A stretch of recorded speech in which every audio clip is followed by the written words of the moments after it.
All right, so we are here to talk about the light-dependent reactions. I'll zoom out just a little bit. Okay, so I have done a little pre-drawing just to save us a little bit of time, although I got lazy with my pluses, it looks like. And so what we have here is we have the thylakoid membrane. And again, I got lazy over here and I didn't draw all my phospholipids, but it is a phospholipid bilayer. So out here is stroma.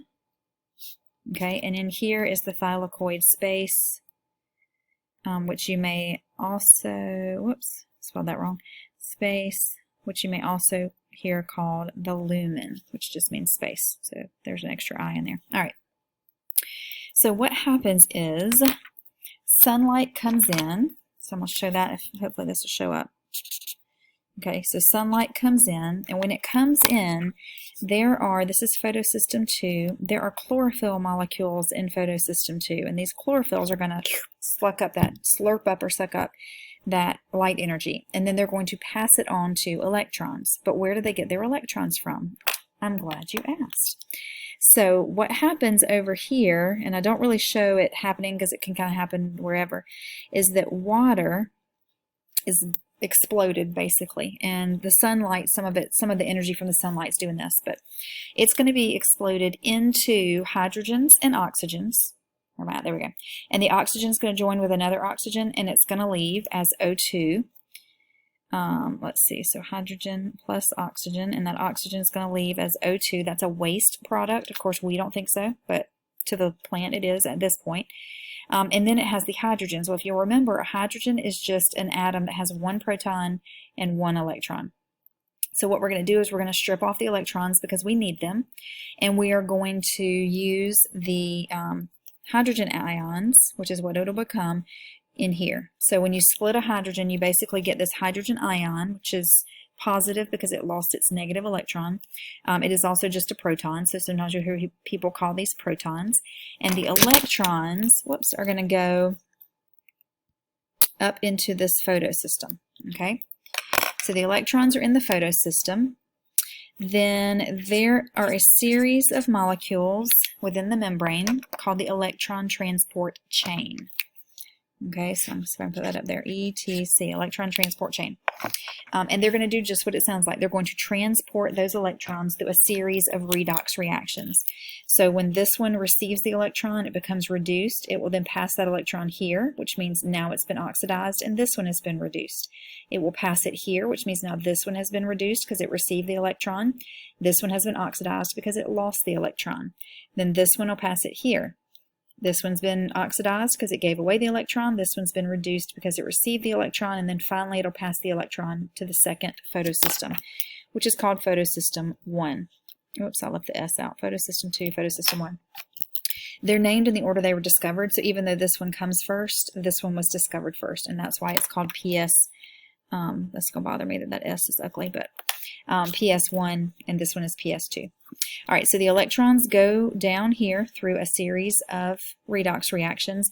They had a lot of energy from the sunlight, because remember, the chlorophyll molecules absorbed the sunlight and they gave it to the electrons. So that's like giving a kid a whole bag of sugar to eat. So these electrons are super hyper.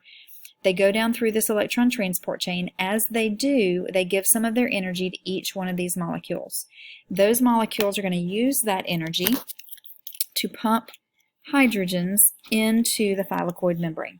Into the thylakoid lumen or space. Okay, this is a low concentration of hydrogen ions. This is a high concentration of hydrogen ions. So it doesn't want any more in here. So pumping it in is going to be active transport. It's going to require energy. And again, that energy comes from the electrons. The electrons give it to these little orange molecules, the electron transport chain, and they use that energy to pump the hydrogens in. All right, the hydrogens get in here. They're super crowded. They're like, let us out, let us out. And the only way to leave is this guy right here. And this is ATP synthase. Okay, so the hydrogens are going to fall through. That's going to give us more hydrogens on the outside, which we need for up here. But it's also going to cause this thing to spin. And as it spins and turns, it is going to phosphorylate ADP, whoops, my pen's running out of ink, into ATP. Okay, and that is called photophosphorylation. Big long words, makes you sound real smart. Throw that one around at the dinner table. Photo, because the energy is ultimately coming from light, and phosphorylation because we're adding a phosphate group to ADP to make ATP. So we're using the energy of light to phosphorylate ADP. Now, are we using it directly? No, we're not taking this light and using it to like weld on a phosphate group. We're using this light, energizing the electrons. The electrons are using that energy, giving it to these guys to create a concentration gradient, and that concentration gradient is what's phosphorylating or providing the energy for phosphorylation. So it's indirect. All right, I left our electrons up here just hanging out. They're tired. They gave all their energy away, and they get over to photosystem number 1, and they're like, we're so tired. And photosystem number 1 says, well, hold on, I got you. I'm going to give you another whole bag of sugar. So photosystem 1 has chlorophyll. You got another ray of sunlight coming in. That sunlight, that sun energy is going to be given to the chlorophyll, absorbed by the chlorophyll, who then give it to the electrons. The electrons get super excited again, lots of energy, which is what we want for our electrons. They're actually going to pass through another little electron transport chain. It doesn't really do a whole lot, so we're not going to talk about it much. And then they're actually going to go on the outside of the thylakoid, where they are going to, I'm running out of colors. They're going to go to an enzyme called, let's do it in blue, NADP plus reductase. Okay, ACE tells us it's an enzyme that reduces NADP plus. And so what's going to happen here is we are going to have NADP plus. We're going to grab some of these hydrogens that have come out, one of them, and we're going to take these electrons, 2 electrons, and we're going to reduce NADP plus to NADPH. So this has been reduced, okay? The electrons ultimately came from water, so you could say that water was oxidized, but of course there's a lot of other things that were oxidized and reduced in the middle. So the whole point of the light-dependent reactions is to take the energy of sunlight and convert it to 2 really high-energy molecules that are then going to go to the light-independent reactions, which we'll talk about later. So I'm just going to put that there, but just know. So it's all about getting energy and putting it in a form that we can use to send over here to make glucose. So I can explain the path of electrons in linear electron flow. This is linear electron flow because the electrons are going pretty much in a straight line. That path is going to be from water to photosystem 2, through the electron transport chain to photosystem 1. You can say the second electron transport chain, or you can leave it off, it doesn't matter, to NADP plus. Okay, so you don't really have to say NADP plus reductase because it's just adding the electrons to this one. Electrons don't actually hang out here. They're just, that's the one that's fusing them together, that's welding it all together. So that would be the path of the electrons. I can explain the processes involved in the light-dependent reactions. We've got the splitting of water, we've got the absorption of sunlight, we have an electron transport chain that is creating a concentration gradient, we have reduction happening over here, we have chemiosmosis happening here to phosphorylate our ADP. We have that whole concept of phosphorylation, which is using kind of all of those things put together. And so those are the processes, and I've already explained them, so I'm not going to explain them again.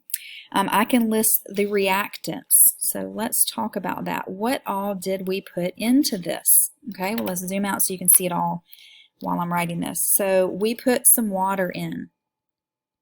Okay, we put some sunlight in. Some people include that, some people don't, since it's not a chemical. You can do whatever you want. We put some NADP plus in, and we put some ADP in. So those are our reactants. And then it says I can list the products. Well, for the most part, most of those reactants become a product. Water becomes oxygen gas, okay, that's going to leave as a waste product. We don't really talk about the hydrogens because they don't leave, they just keep getting recycled.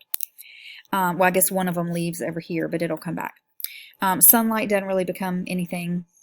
NADP plus becomes NADPH, and ADP becomes ATP. So those are your 3 products. I shouldn't say sunlight doesn't become anything. Sunlight, technically the energy of sunlight becomes the energy in these. So that's kind of the same thing. And I think that's it. So make sure you can walk through that. If you have questions or you need me to explain anything again, all of it, part of it, whatever, just let me know. I hope that helps.